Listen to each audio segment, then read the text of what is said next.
Assalamu alaikum warahmatullahi. This is Dr. Harun Habib from the Biochemistry Department of Avicenna Medical College. क्या हाल चाल है जी, आप सबका खैर खैरियत से हैं? मैंने अपने कल वाले लेक्चर में आप लोगों से पूछा ही नहीं कैसा रहा आप लोगों का टेस्ट। मैंने चैट में मैसेज भी किए। काइंडली टेस्ट के बारे में कोई ना कोई जो भी आप लोगों का फीडबैक होगा जरूर दीजिएगा। I will go through the chat after the lecture इंशाल्लाह रिगार्डिंग दिस पॉइंट। थोड़ा सा मैं एक्सप्लेन भी कर दूं मैं क्या पूछना चाह रहा हूँ आपसे।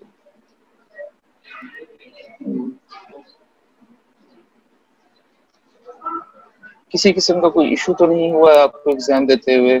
कोई चीज़ समझ ना आ रही हो, कोई चीज़ बेहतर बनाई जा सकती हो? क्योंकि ऑफ कोर्स आप लोग ज़्यादा बेहतर समझते हैं टेक्नोलॉजी को हम लोगों से।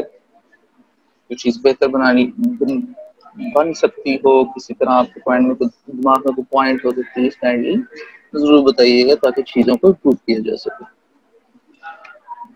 दैट बीइंग सेड, कल हम लोगों ने वाटर एंड इलेक्ट्रोलाइट बैलेंस को रिव्यू किया था। आज हम एसिड बेस रेजोल्यूशन को रिव्यू करके खत्म करेंगे इंशाल्लाह। हमारा ये टॉपिक कवर हो जाएगा, क्लियर हो जाएगा। Without further ado let's start.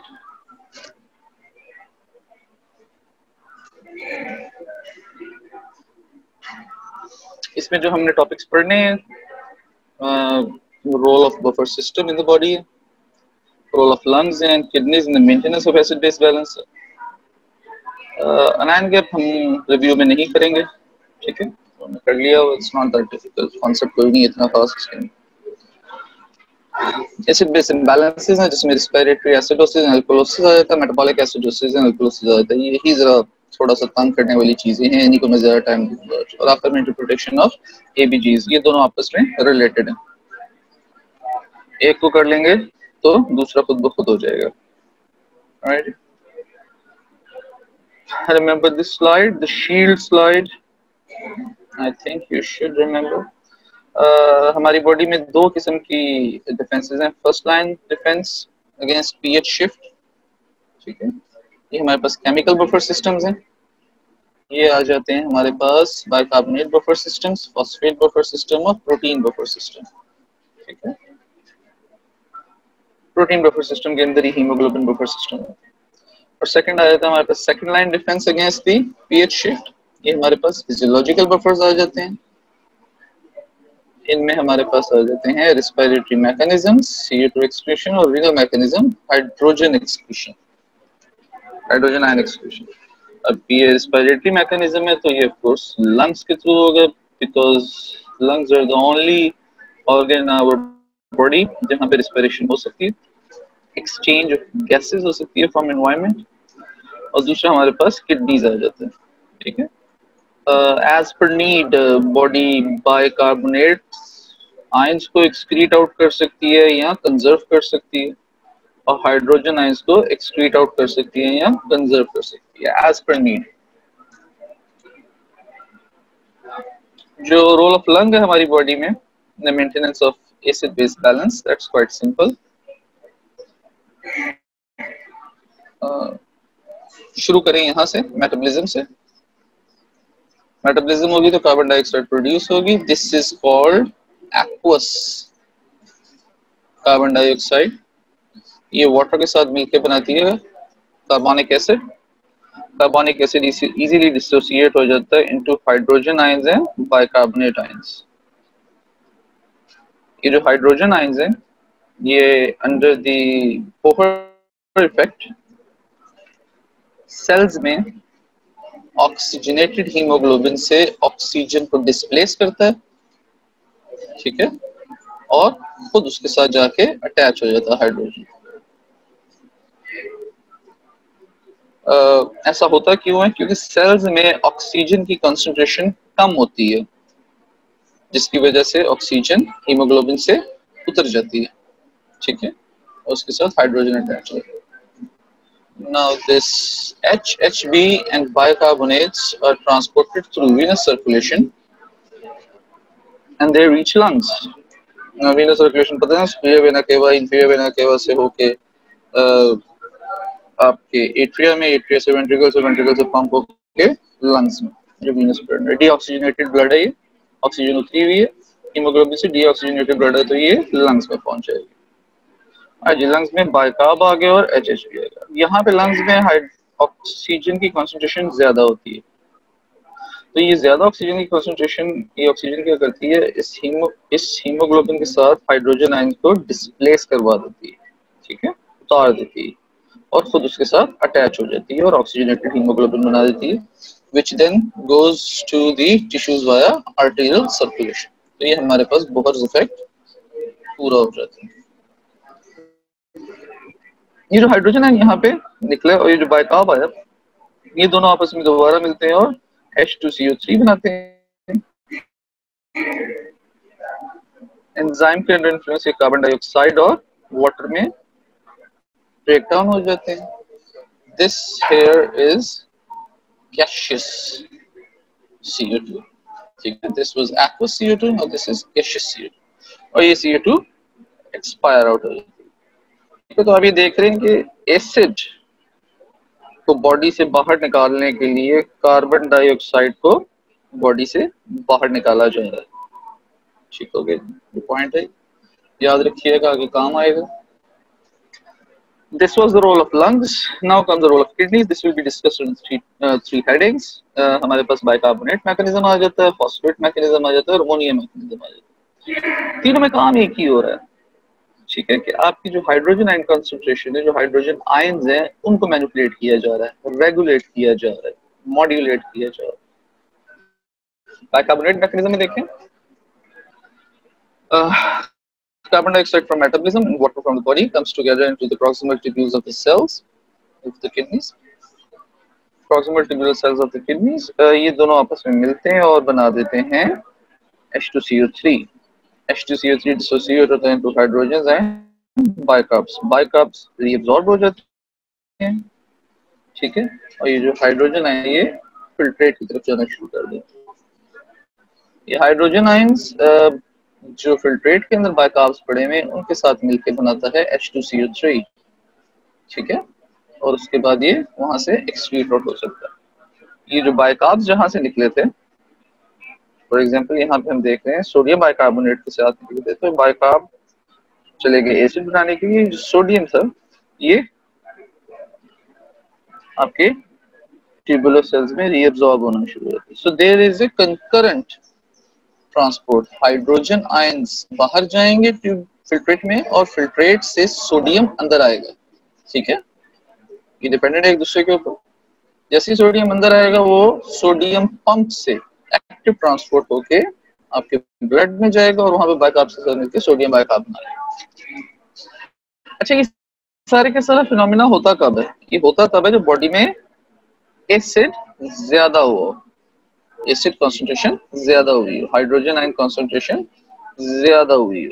अगर हाइड्रोजन आयन कंसंट्रेशन होगी तभी तो हम हाइड्रोजन को बाहर निकालेंगे ना। अगर हाइड्रोजन आयन कंसंट्रेशन ज्यादा नहीं होगी तो हम हाइड्रोजन को बाहर नहीं निकालेंगे, हम हाइड्रोजन को कंजर्व करेंगे।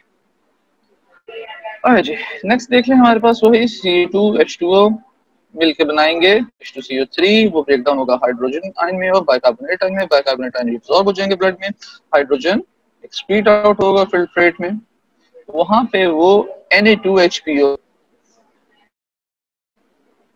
के साथ एक्ट करेगा, वहां से एक सोडियम को डिस्प्लेस करवाएगा, उतारेगा और खुद उसके साथ जाके अटैच हो जाएगा। तो वो जो Na2HPO4 था वो बन गया Na, क्योंकि एक सोडियम उतर के चला गया इधर, ठीक है, NaH2PO4, that will be the acid and that will be excreted out in the urine. Sodium अंदर आया, ये ब्लड में जाएगा और बाइकार्बोनेट आयंस बना देगा, ठीक हो गया।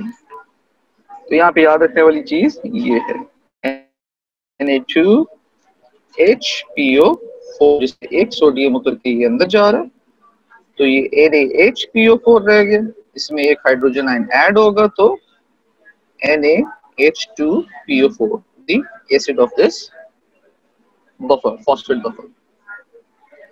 Last is the ammonia mechanism. इसमें हम देख रहे हैं कि ग्लूटामीन या आपने प्रोटीन मेटाबॉलिज्म पढ़ भी ली, it's easy to understand at this point. Glutamine, glutaminase enzyme के अंडर इन्फ्लुएंस ग्लूटामेट बनाता है और NH3 बनाता है। NH3 आपके फिल्ट्रेट में एक्सक्रीट आउट होती है। यही फिनोमिना बाकी अमीनो एसिड्स की भी ऑक्सीडेटिव डीअमाइनेशन से होता है कि हमारे पास ये NH3 आ जाए और ये बाहर आ जाए फिल्ट्रेट। उधर से वो काम चलता जा रहा है, CO2 और वाटर, CO2 और वाटर, H2CO, कार्बोनिक एसिड वो डिसोसिएट हो रहा है हाइड्रोजन बाइकार्ब में, बाइकार्ब ब्लड में रीअब्सॉर्ब हो रहा है, हाइड्रोजन एक्सक्रीट आउट हो रहा है। ये हाइड्रोजन NH3 के साथ मिलकर बनाता है NH4 जो सॉल्ट को ब्रेक डाउन करवा के NH4Cl बना देता है और सोडियम रीअब्सॉर्ब होता है। ठीक है, अब हर एक में आपने देखा है बाइकार्बोनेट मैकेनिज्म में भी, फॉस्फेट मैकेनिज्म में भी और अमोनिया मैकेनिज्म में भी कि हाइड्रोजन बाहर जा रही है और सोडियम अंदर आ रही है। ठीक है, ये सोडियम अंदर आके एक्टिव ट्रांसपोर्ट होकर ब्लड में जाती है और बाइकार्ब्स। अगेन इन तीनों मैकेनिज्म्स को बताने का एक बहुत इंपॉर्टेंट पॉइंट है कि ये एज्यूम कर रहे हैं हम यहाँ पे भी फॉस्फेट में भी ये एज्यूम किया था और बाइकार्बोनेट मैकेनिज्म में भी कि कार्बन डाइऑक्साइड ज्यादा हुई है। ठीक है, कार्बन डाइऑक्साइड ज्यादा हुई तो इसका मतलब है H2CO3 ज्यादा हुआ, क्योंकि कार्बन डाइऑक्साइड ने वाटर के साथ मिलना है और H2CO3 बना देना, दैट इज एसिड।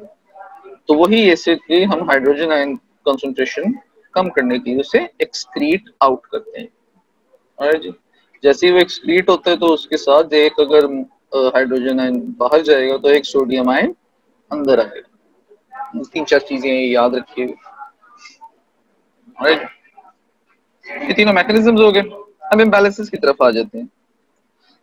ये खैर रेंज है हमारे पास 7.35 टू 7.45 ब्लड पीएच। ठीक है, ये हमारी नॉर्मल रेंज है। ठीक है, इससे कम हो जाए पीएच तो एसिडोसिस है, इससे ज्यादा हो जाए तो अल्कलोसिस है। एसिडोसिस के increase hydrogen ion concentration, alkalosis decrease hydrogen ion concentration. जब भी बॉडी में एसिडोसिस या अल्कलोसिस होता है तो बॉडी रिस्पॉन्स देती है इस इम्बैलेंस के खिलाफ। इस रिस्पॉन्स को हम कहते हैं कॉम्पेंसेशन। ये पहले भी देखा था, एसिडोसिस होगा तो दो किस्म का हो सकता है, मेटाबॉलिक एसिडोसिस, अल्कलोसिस तो दो किस्म का हो सकता है, मेटाबॉलिक एसिडोसिस और रेस्पिरेटरी एसिडोसिस। अच्छा, तो यहाँ पे भी ये देखने वाली ये चीज है कि इनको डिवाइड क्यों किया हुआ हमने रेस्पिरेटरी और मेटाबॉलिक। रेस्पिरेटरी हमने इस वजह से डिवाइड किया कि there must be some problem in the lungs, कि कार्बन डाइऑक्साइड कंसंट्रेशन उसमें ज्यादा होती जा रही है, लंग्स में कार्बन डाइऑक्साइड एक्यूमुलेट होती जा रही है, ज्यादा होती जा रही है, एक्सक्रीट आउट नहीं हो रही। तो एक चीज याद रखिएगा कि अगर हम देखते हैं कि कार्बन डाइऑक्साइड हमारे पास ज्यादा हो रही है, ठीक है, तो इसके बरक्स हमारे पास पीएच कम होगी। ये ना वो एक है मैकेनिज्म सा है, वेज मैकेनिज्म कहते हैं इसे, कि नॉर्मली बॉडी में क्या होता है कि नॉर्मली बॉडी में जो partial pressure of carbon dioxide है that is in balance with the pH. ठीक है, अगर partial pressure of carbon dioxide ज्यादा हो जाएगा तो वो जो बैलेंस है उस वेज के ऊपर, वो जो बैलेंस है उस वेज के ऊपर वो आउट हो जाएगा। पीएच कार्बन डाइऑक्साइड ज्यादा हो गई है तो आपकी पीएच कम होना शुरू हो जाएगी, एसिडिक की तरफ जाना शुरू हो जाएगा। और इसका वाइस वर्सा क्या है, अगर partial pressure of carbon dioxide body में कम हो गया है, ठीक है, तो पीएच इंक्रीज हो जाएगी। कार्बन डाइऑक्साइड कम हो रहा है तो पीएच अल्कलाइन की तरफ जा रही है। ठीक है, वही जो भी आपको मैंने पहले बताया कि जो कार्बन डाइऑक्साइड आ रही है तो इसका मतलब है कि एसिड ज्यादा हो रहा है बॉडी के अंदर। ठीक है ना, क्योंकि carbon dioxide means carbonic acid. जी, सो अगर रेस्पिरेटरी हम कह रहे हैं तो इसका मतलब है कि there must be some problem in the lungs. If there is some problem in the lungs, the compensation, the response the body will give to neutralize that imbalance would be the renal compensation. Kidneys involved होंगी। ठीक है। अगर problem partial pressure of carbon dioxide का था तो जो उसकी compensation आएगी वो बाइकार्ब की मेथड से आएगी। ठीक है, यहाँ पे भी इसी तरह होगा। अल्कोलिसिस में there must be some problem in the lung, partial pressure of carbon dioxide काफी कम हो गया, पीएच इंक्रीज हो गया, अल्कोलिसिस है ना। तो जो इसकी कॉम्पनसेशन आएगी वो आएगी किडनी से, by manipulating the bonates. On the other hand metabolic acidosis के अंदर there must be some problem in the kidneys के पीएच कम हो रही है। ठीक है, पॉइंट यहाँ पे जरा एक जरूर समझिएगा कि अगर पीएच कम हो रही है, ठीक है, अगर मैं कहता हूँ कि एसिडोसिस है और पीएच कम हो रही है, तो इसका क्या मतलब है कि एसिडिक की तरफ जा रहा है। एसिडिक की तरफ कब जाएगा? दो ऑप्शन हो सकती हैं सिर्फ, या तो increase partial pressure of carbon dioxide हो जाए, या दूसरा क्या, डिक्रीज ऑफ बाइकार्बोनेट आयंस हो जाए। क्योंकि बाइकार्बोनेट जो नेगेटिव आयन, ठीक है, ये बाइकार्ब्स अगर डिक्रीज होना शुरू हो जाएंगे तो आपकी जो पीएच है वो एसिडिक की तरफ जाना शुरू हो जाएगी। ठीक है, ये दो ऑप्शंस हो सकते हैं। अगर अगर तो प्रॉब्लम इसके अंदर है तो that would B respiratory acidosis, और अगर प्रॉब्लम बाइकार्ब्स की तरफ है that would B metabolic acidosis. अच्छा, इसको ही ना आप जरा थोड़ा सा चेंज करके यहीं पे देख लेते हैं। अगर हम एल्कलोसिस की बात करें, एल्कलोसिस क्या है? Increase in pH. Increase in pH का मतलब कि दो इस किस्म के इशू हो सकते हैं। एक तो इशू हो सकता है partial pressure of carbon dioxide, दूसरा इशू हो सकता है बाइकार्ब्स का। अगर इंक्रीज इन पीएच है तो इसका मतलब decrease in partial pressure of carbon dioxide है। कार्बन डाइऑक्साइड बॉडी में बहुत कम हो गई है, एसिड कम हो गया, तो पीएच एल्कलाइन की तरफ चलना। और उसकी दूसरी तरफ क्या ऑप्शन हो सकती है कि जो बाइकार्ब्स हैं ये इंक्रीज होना शुरू हो गए हैं, तो वो पीएच को अल्कलाइन कर रहे हैं। अगर तो लंग्स इन्वॉल्व, PCO2 कम हो दैट रेटरी अल्कलोस, और अगर कार्ब्स इन्वॉल्व हो रहे हैं, ये याद करना।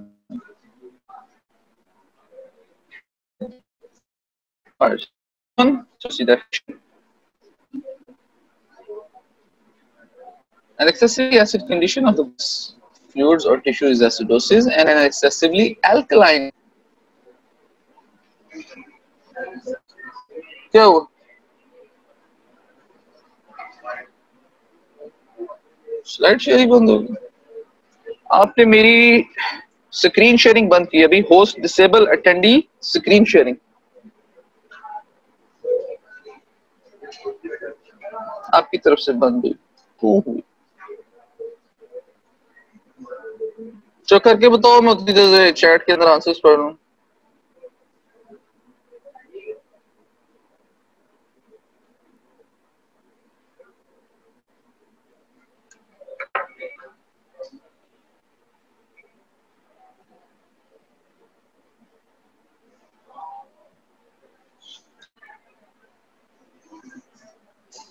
जी मैं चैट्स पढ़ रहा था। आप लोग लिखे भी बायोकेमिस्ट्री का कोई टेस्ट नहीं हुआ। जी बायोकेमिस्ट्री का टेस्ट नहीं हुआ, लेकिन आप लोगों ने टेस्ट दिया ही है ना। टेस्ट हम लोग नहीं अपलोड कर रहे हैं, टेस्ट ये जो यहाँ की मूडल टीम है वो अपलोड कर रही है।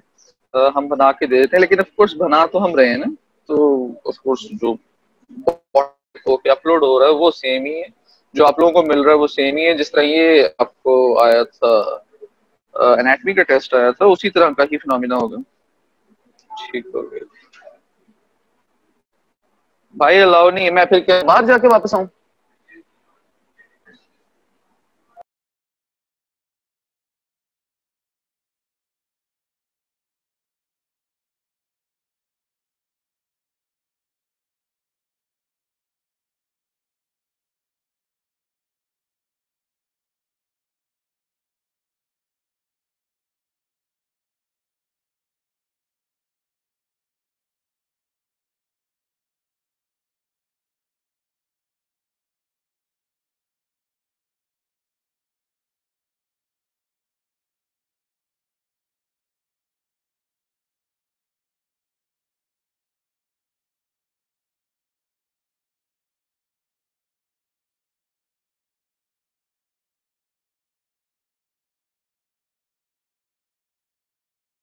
अनम्यूट। Thank you.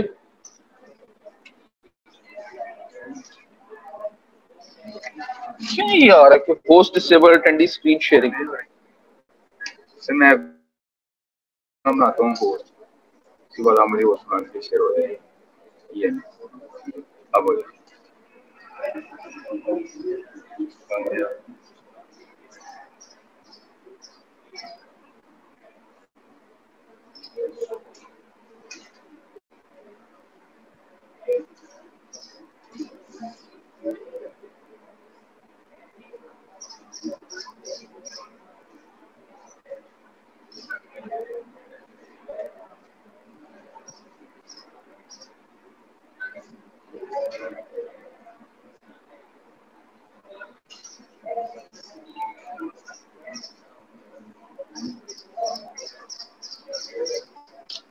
मुझे ही होस्ट करना पड़ना है आपको, बार बार कह रहा है कि बंद हो गया कुछ सेटिंग के लिए। मैं होस्ट बन के कर रहा हूँ, मगर मसला होगा बच्चों का।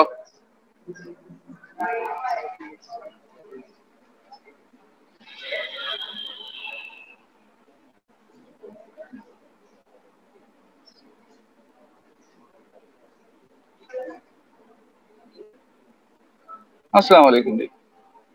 आज का दिन तो अच्छा नहीं है, आज तो मुझे स्क्रीन शेयर ही नहीं दे रहा। एनीवे, वापस आते हैं, अपने काम की तरफ झुका रहे थे। मुझे साथ साथ थोड़ा सा ना चेक भी करना पड़ेगा क्योंकि पीछे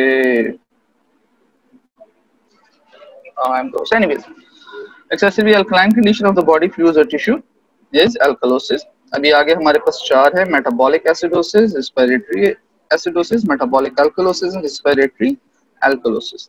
अगर मेटाबॉलिक एसिडोसिस है तो मैंने आपको बताया था एसिडोसिस में तो क्या प्रॉब्लम्स होंगी, PCO2 की प्रॉब्लम होगी या प्रॉब्लम होगी बाइकार्ब्स की। PCO2 की प्रॉब्लम होगी तो क्या है, अगर पीएच डिक्रीज हो रही है तो PCO2 इंक्रीज हो।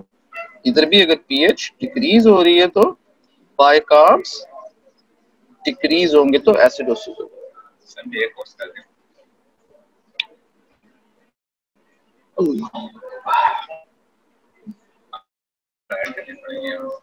मैं आपको मेक पोस्ट कर दूंगा ना, ये देखो, ये मैं आपको यहाँ से मीटिंग सेटिंग में जाके, नहीं मीटिंग सेटिंग में नहीं, पार्टिसिपेंट्स में जाके होगा।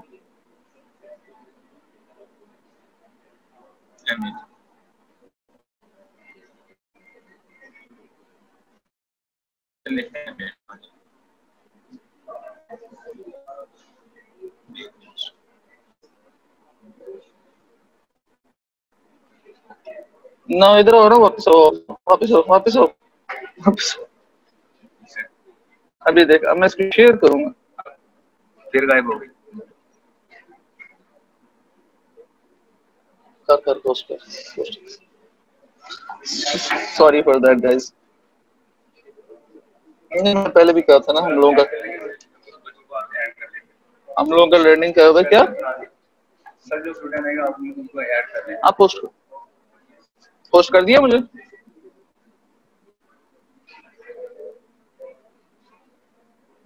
अच्छा, हम लोगों का लर्निंग कर हुए, सभी सीख रहे हैं। सबसे ज्यादा तो मैं अपनी बात करूंगा तो मैं ही सीख रहा हूँ। टेक्नोलॉजी है, तंग करती रहती है। थोड़ा सा भी कर रहे हैं काम से, लेट्स सी हो जाता है कि नहीं।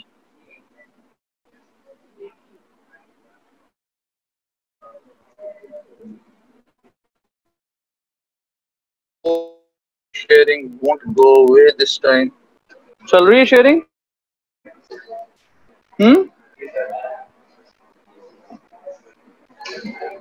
ऑलराइट जी, hopefully we are back online. अगर ये दोबारा कोई एरर ना आया तो, अल्लाह ना करे एरर आए, मैं इसको खत्म करूं। ऑलराइट जी, तो ये हो गया हमारे पास एसिडोसिस का, कि अगर पीएच कम हो रही है तो PCO2 इंक्रीज होगा या डिक्रीज होगा। और मेटाबॉलिक की बात करते हैं, that would be primary alkali deficit, bicarb कम होगा, डेफिसिट होगा। और की बात करते हैं, that would be excess PCO2 increase हो रहा है, PCO2 इंक्रीज हो रहा है, इसका मतलब एसिड इंक्रीज हो रहा है। हमारे पास आ जाता है वो अल्कलोसिस, पीएच इंक्रीज हो रही है तो डिक्रीज होगा, और पीएच इंक्रीज हो रही है, अल्कलाइन ज्यादा हो रहा है तो इसका मतलब HCO3 ज्यादा होगा, बाइकार्ब्स ज्यादा होंगे। तो मेटाबॉलिक अल्कलोसिस के पास आ जाता है प्राइमरी अल्कली एक्सेस और रेस्पिरेटरी एसिड डेफिसिट। ठीक है, ये हमारे पास इनको डिफरेंशिएट करने लगी। रेस्पिरेटरी एसिडोसिस को देखिए सबसे पहले। अब मैं उसकी तरफ जा रहा हूँ जो उस दिन क्वेश्चन उठाया गया था कि कॉम्पनसेटेड और अनकॉम्पनसेटेड में क्या फर्क होता है। और जी हमारे पास जो बाइकार्बोनेट बफर सिस्टम की वैल्यूज हैं वो है कि 1 part bicarb, 1 part carbonic acid and 20 parts bicarb. ये हमारे पास एक नॉर्मल बैलेंस है बॉडी के अंदर। ठीक है, रेस्पिरेटरी एसिडोसिस की बात करें तो हमारे पास पीएच कम हो रही है, रेस्पिरेटरी की बात करें तो हमारे पास PCO2 इंक्रीज हो रहा है, कितना, more than 45 millimetre of mercury. Breathing is suppressed holding carbon dioxide in body, ये हमारे पास एक डिफेक्ट है। ठीक है, this is the defect, this is the imbalance. और ये क्या करेगा बॉडी के अंदर, ये टिप कर देगा स्केल टुवर्ड्स एसिडोसिस। जो कार्बोनिक एसिड 1 पार्ट होना चाहिए था वो 2 पार्ट हो गया, बाइकार्ब्स वहीं के वहीं। This is the imbalance. और अगर ये इसी स्टेट में रहता है this would be uncompensated, this would be the uncompensated form of the imbalance. Body इसको कंपेंसेट करना शुरू करती है, प्रॉब्लम इज रेस्पिरेटरी, तो जो कंपेंसेशन आएगी वो आएगी किडनी से। वो कंपेंसेशन क्या होती है कि एसिडिक हो रहा काम सारा, तो जो हाइड्रोजन आयन कंसंट्रेशन है उसे डिक्रीज करना है। वो कैसे, हाइड्रोजन आयंस को यूरिन में एक्सक्रीट आउट कर,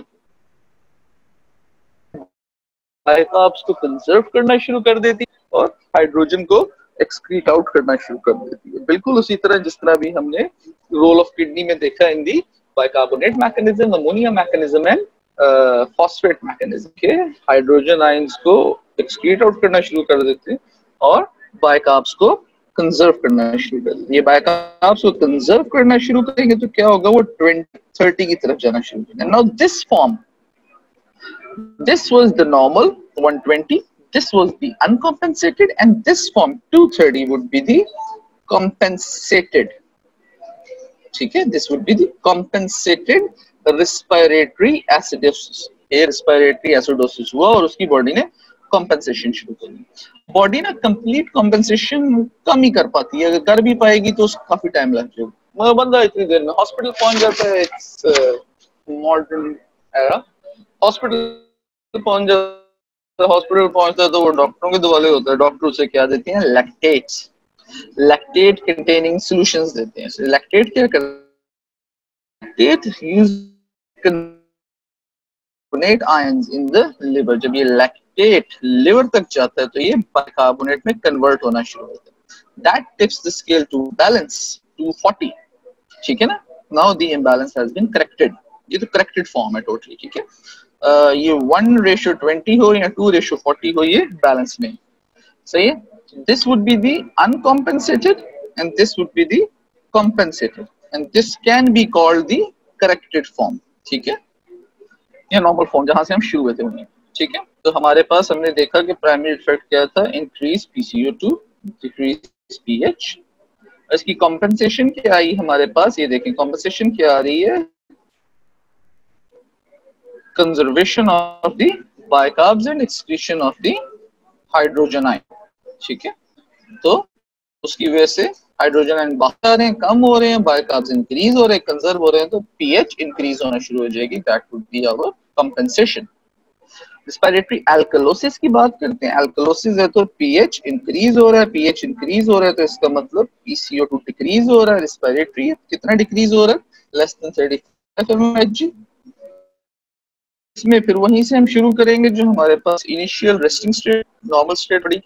होता क्या है इसके अंदर कि hyperactive breathing blows off carbon dioxide, carbon dioxide ज्यादा निकल जाती है बॉडी से, एसिड कंटेंट कम होना शुरू हो जाता है। एसिड कंटेंट कम हो गया, जो 1 होना चाहिए था वो 0.5 रह गया, बाइकार्ब्स सेम रहते हैं। Now this is uncompensated form.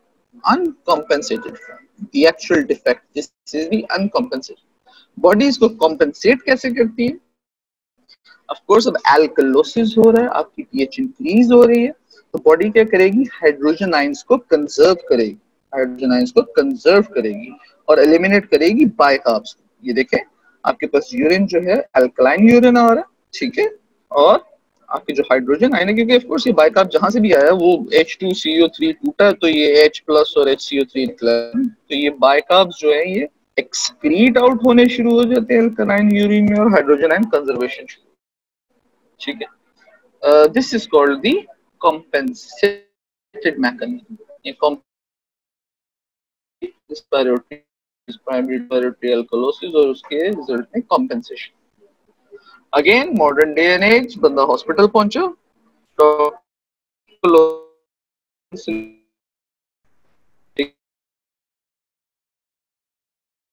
Ringer lactate होता है जिस, ठीक है, यहाँ पे क्या है? क्लोराइड सोल्यूशन जो हमारे पास नॉन सेलाइन होता है, तो हमारे पास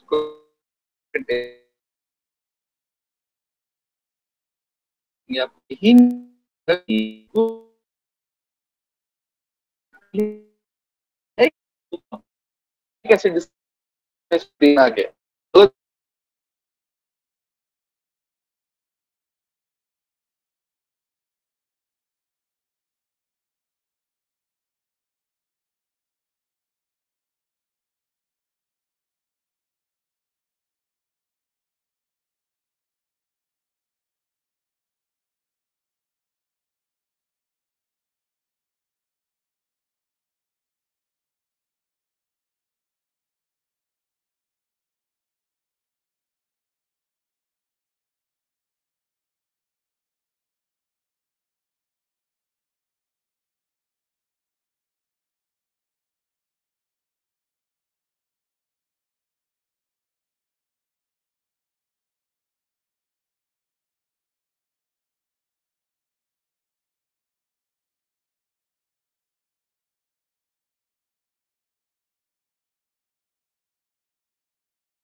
कहाँ चेंज कर, कहाँ चला जाऊँ?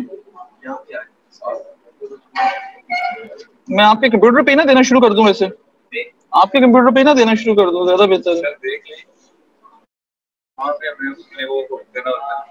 क्या होल्ड करना होता है?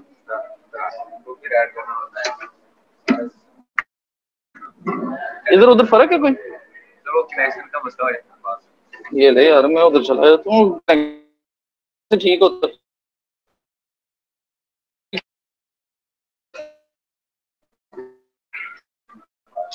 जी अस्सलाम वालेकुम जी। क्या ना आप लोगों को मुझे चाहिए बल्कि,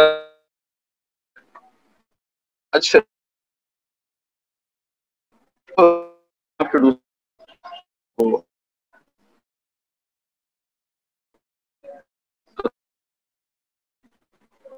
होस्ट वापस देना है, होस्ट कोई और होगा, मैं नहीं हो सकता।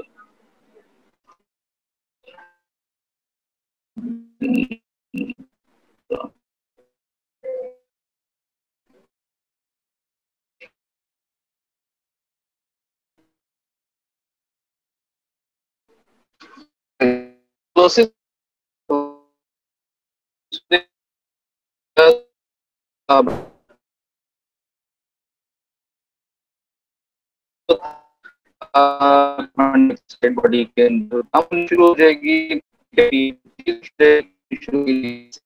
Balance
Alright, Ji. Resuming back, hopefully, after a long pause, I'll start again from the beginning of this slide. हमारे पास ये एल्कोलोसिस हो रहा है. एल्कोलोसिस का मतलब ये है कि हमारे पास जो पीएच है वो डिक्रीज, पीएच जो है वो इंक्रीज हो रही है. जो होती क्यों है ये कि कार्बन डाइऑक्साइड ज्यादा एक्सक्रीट हो जाती है बॉडी से, तो जो स्केल्स हैं वो टूवर्ड्स बाइकार्बोनेट की तरफ, कि बाइकार्बोनेट ज्यादा हो रहे हैं उसकी तरफ टिप हो जाता है. ये देखिए 1 होना चाहिए तो जो 0.5 हो गया. ठीक है जी.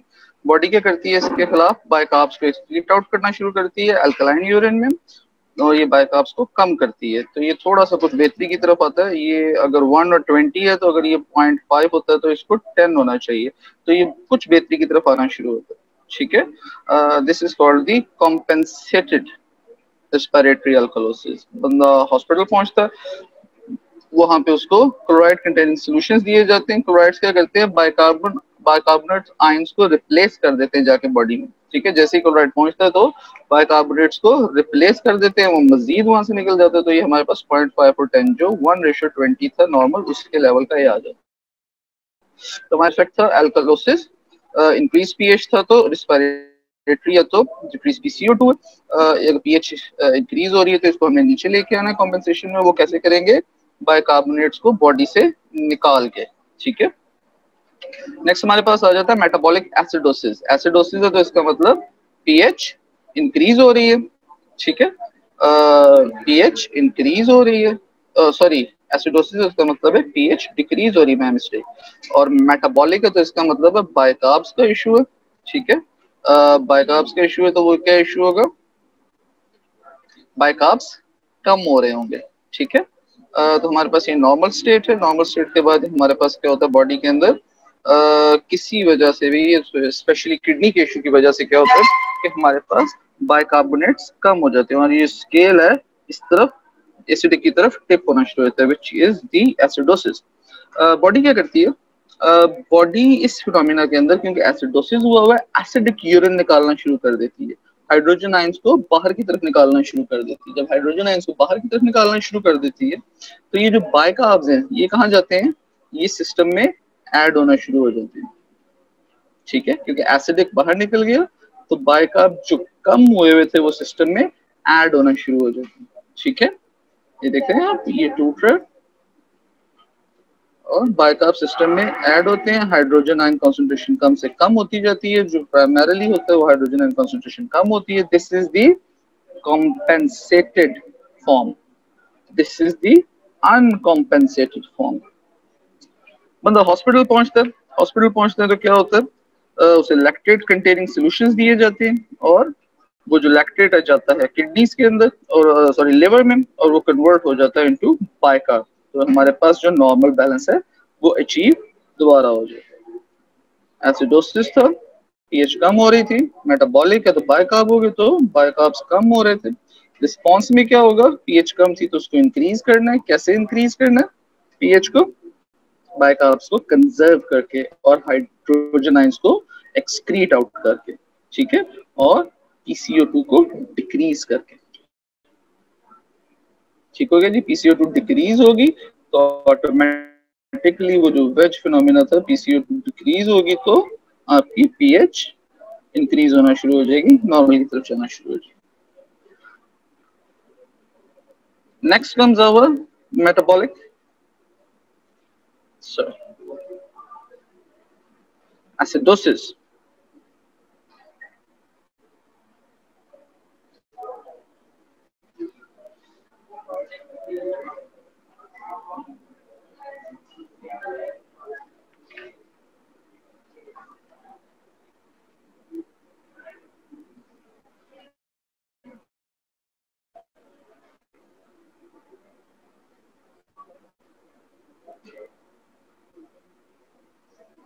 ऑलराइट, ये मेरे ख्याल से ना थोड़ा सा इसको प्रॉब्लम हुई है, यहीं पे मैं करेक्शन कर देता हूँ। दिस इज एल्कलोसिस, ठीक है, मेटाबॉलिक एल्कलोसिस। मेटाबॉलिक एल्कलोसिस का क्या मतलब है कि हमारे पास पीएच इंक्रीज हो रही है। एल्कलोसिस है ना, तो पीएच इंक्रीज होगी, पीएच इंक्रीज हो रही है तो इसका मतलब है मेटाबॉलिक है, तो हमारे पास इशू आ रहा है बायकार्ब्स का, बायकार्ब्स इंक्रीज होंगे। नॉर्मल हमारे पास ये फिनोमेना, ठीक है, नॉर्मल हमारे पास ये फिनोमेना है 1:20। बायकार्ब्स इंक्रीज होंगे बॉडी में किडनी की किसी मैल फंक्शन की वजह से, तो क्या होगा कि आपका ये जो रेशियो 20 होनी चाहिए थी ये 40 पे चली जाएगी एल्कलोसिस की तरफ। This is the uncompensated from phenomena. और बॉडी इसके रिस्पॉन्स में क्या करेगी, पीसीओ2 को इंक्रीज करेगी। क्यों? क्योंकि पीएच को कम करना है, जो ज्यादा हो गई थी, पीएच को कम करना है तो पीसीओ2 ज्यादा होगा। प्रॉब्लम किडनी में था तो रिस्पॉन्स लंग्स से आएगा। बॉडी क्या करना शुरू कर देती है, बॉडी ब्रीदिंग को स्प्रेस करना शुरू कर देती है टू होल्ड कार्बन डाइऑक्साइड, ठीक है। कार्बन डाइऑक्साइड को होल्ड करने से क्या होता है, ये जो एसिड कंटेंट है ये ज्यादा होना शुरू हो जाता है, तो 1:40 पे जो था वो 1.25 पे चला जाता है। मीनवाइल बॉडी एल्कलाइन यूरिन निकालना शुरू कर देती है, हाइड्रोजन आयंस को कंजर्व करती है और बाइकार्ब्स को निकाल देती है। जो बाइकार्ब्स हैं ये निकल जाते हैं, हाइड्रोजन आयंस जो है कंजर्व होना शुरू हो जाते हैं, ठीक है। इसकी वजह से मजीद फर्क पड़ता है और ये जो बाइकार्ब 40 पे था ये 30 पे आ जाती है, तो स्केल टुवर्ड्स नॉर्मल टिप होना शुरू होता है। This is compensated form of the metabolic alkalosis.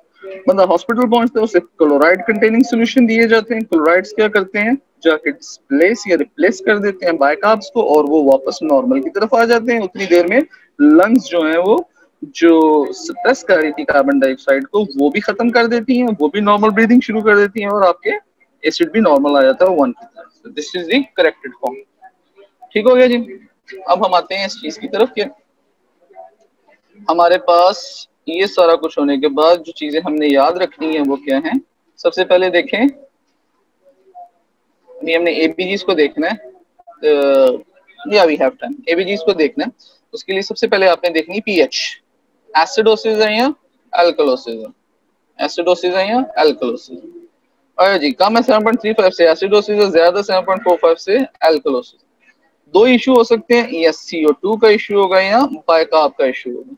अगर पीएच कम है तो PCO2 ज्यादा होगा, अगर पीएच कम है तो बाइकार्ब कम होंगे। दो ही फॉर्म्स हो सकती हैं, ठीक है। इधर भी एल्कलोसिस है, पीएच ज्यादा हो रही है, पीएच ज्यादा हो रही है तो PCO2 कम हो रहा है, पीएच ज्यादा हो रही है तो बाइकार्ब ज्यादा हो रहे हैं, ठीक है ना। अगर कार्बन डाइऑक्साइड ज्यादा है तो रेस्पिरेटरी एसिडोसिस है, अगर बाइकार्ब्स लो हैं तो मेटाबॉलिक एसिडोसिस। अगर PCO2 कम है तो रेस्पिरेटरी एल्कलोसिस है, और अगर बाइकार्ब्स ज्यादा है तो आपके पास मेटाबॉलिक एल्कलोसिस, ठीक है। ये इन्हीं चीजों से पता चल जाता है। पहला देखें पीएच को, दूसरा देखें PCO2 का इशू है या बाइकार्ब का इशू, उससे आपको पता चल जाएगा। इससे पता चल जाएगा आपको क्या एल्कलोसिस, और ये PCO2 से और बाइकार्ब से आपको पता चल जाएगा कि मेटाबॉलिक है या रेस्पिरेटरी है। ये मैंने आपको बताया था कि जब डॉक्टर ABGs सेंड करते हैं तो क्या क्या आपको रिस्पॉन्सिबल रिपोर्ट्स आती हैं, पीएच आती है, PCO2 आती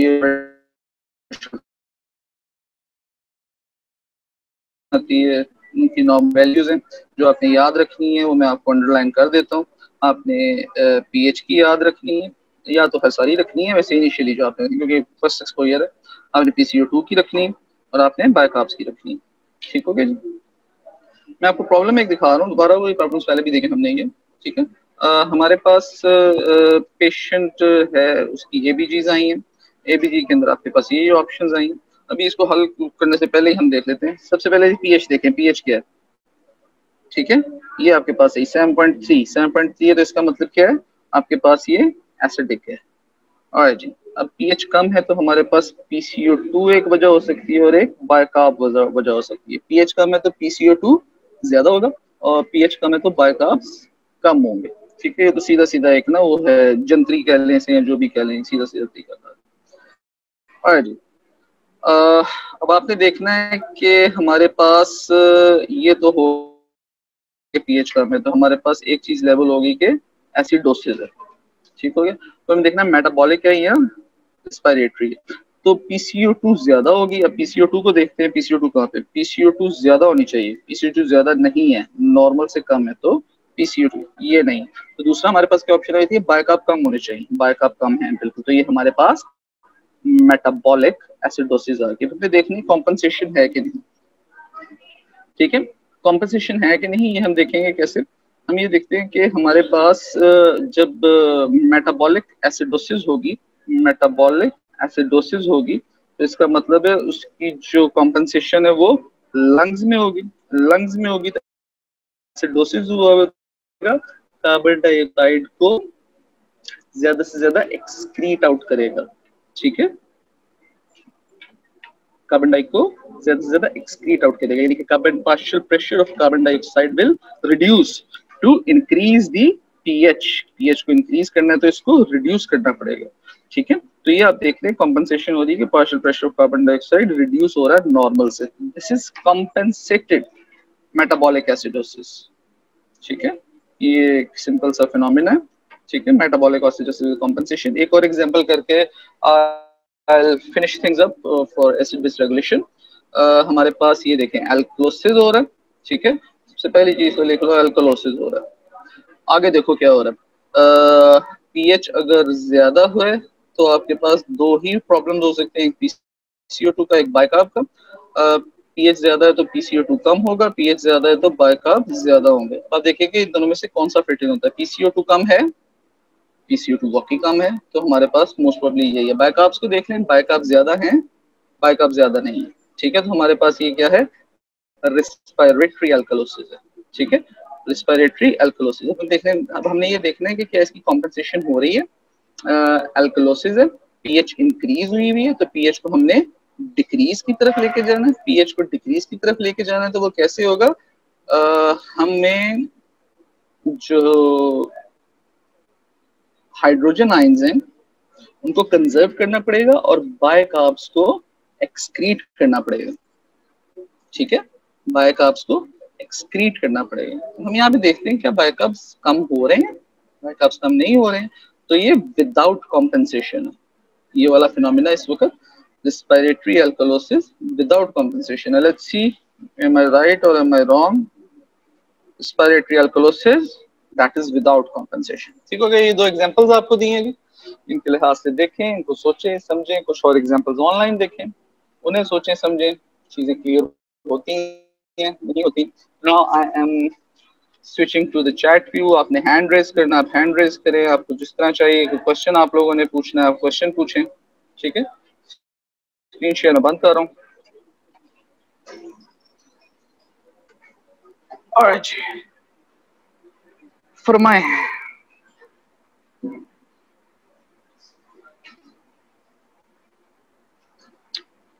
कोई क्वेश्चन है आप लोगों का तो पूछ सकते हैं, चैट में पूछना, चैट में पूछ लें। I have a couple of minutes, I may be able to give you a quick answer.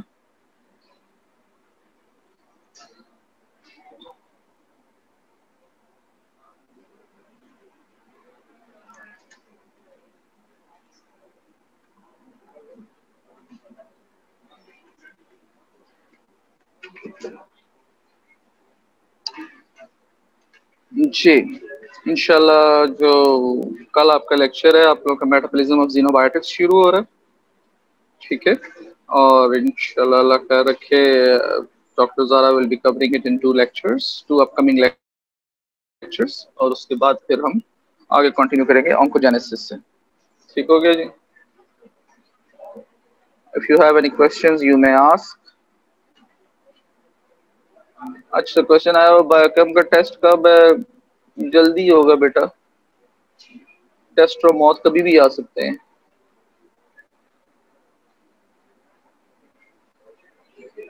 Device change कर रहा हूँ, उसके बाद मुझे इन होने देना। चलो चलें जी, माय टाइम इज ओवर।